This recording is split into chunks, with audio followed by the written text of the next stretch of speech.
À 3h17, heure de Téhéran, dans la nuit du 13 juillet 2026, 20 missiles de croisière Tomahawk ont simultanément franchi la frontière aérienne iranienne depuis la mer d'Arabie.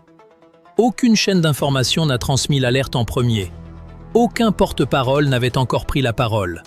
Le monde a appris ce qui se passait non pas par les communiqués officiels, mais par les capteurs sismiques des stations d'écoute norvégiennes, qui ont enregistré les premières détonations au-dessus du plateau central iranien.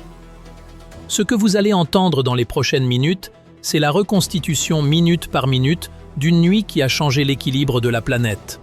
Tout avait commencé des semaines plus tôt, dans un silence diplomatique qui ressemblait à de la résignation. Les négociations sur le programme nucléaire iranien s'étaient effondrées pour la 3e fois en 18 mois.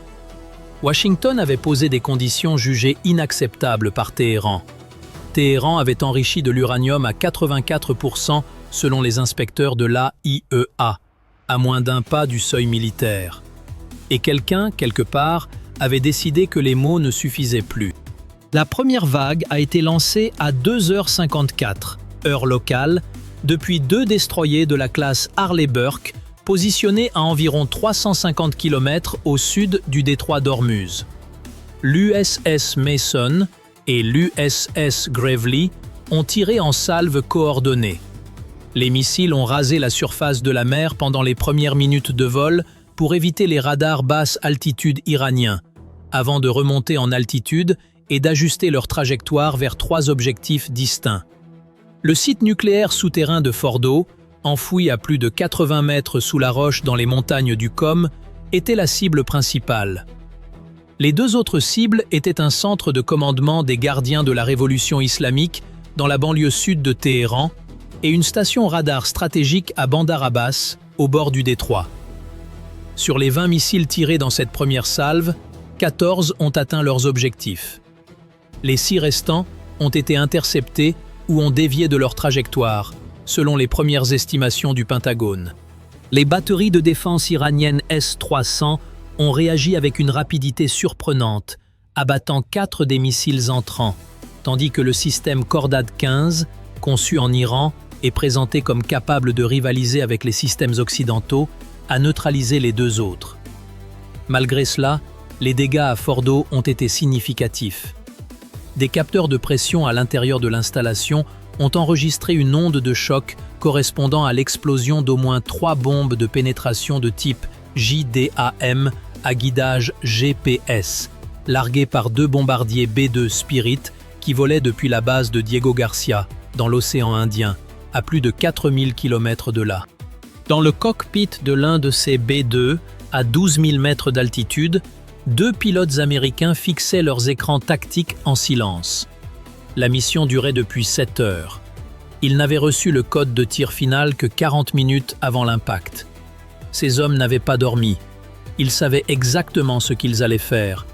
Et on peut se demander ce nuit-là comment chacun d'eux vivait intérieurement ce moment, pilote de bombardier, soldat professionnel, être humain, au moment précis d'appuyer sur ce bouton.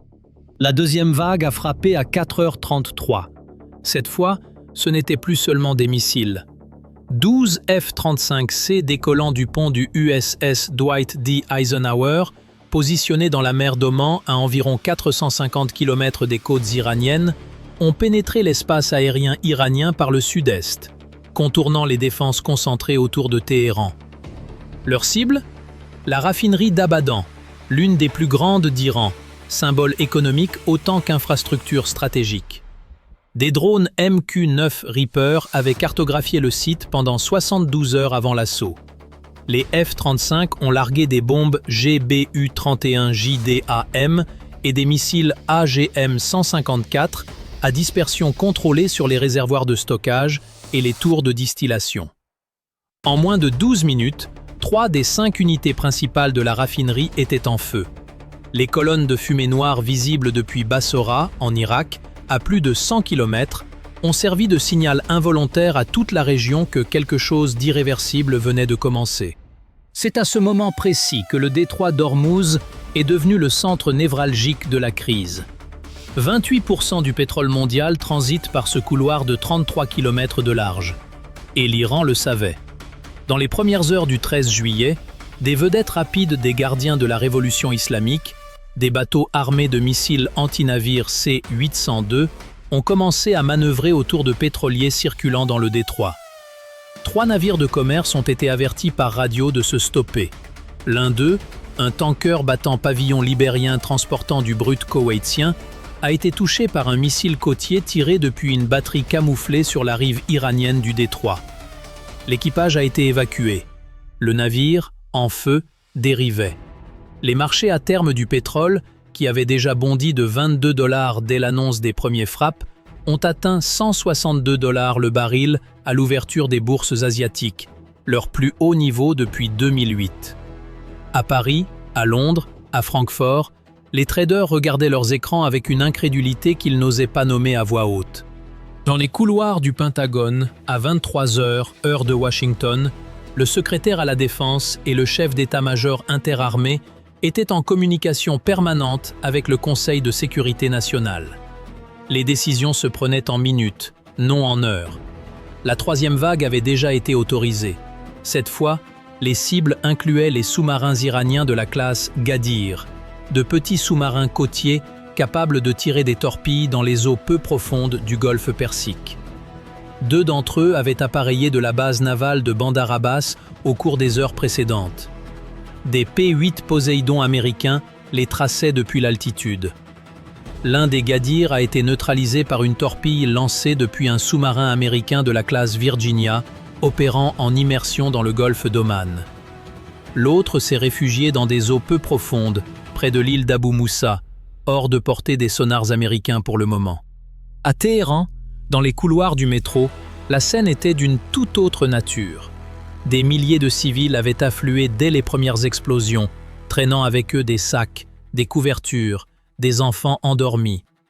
Le métro de Téhéran, l'un des plus étendus du Moyen-Orient, s'était transformé en abri collectif. Des stations comme Imam Khomeini ou Vanak étaient bondées. Des familles se serraient sur les quais. Des personnes âgées récitaient des prières à voix basse.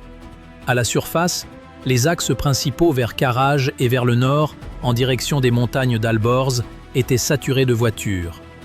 Des files de plusieurs kilomètres s'étiraient depuis le centre de la ville. Des stations-service à court de carburant fermaient les unes après les autres. Ce n'était pas la panique absolue, mais c'était quelque chose de très proche. Cette sensation que les décisions prises dans des bunkers à l'autre bout du monde s'abattaient soudain sur la vie quotidienne de millions de personnes ordinaires. La 4e vague, la plus lourde symboliquement, a eu lieu à 7 h 42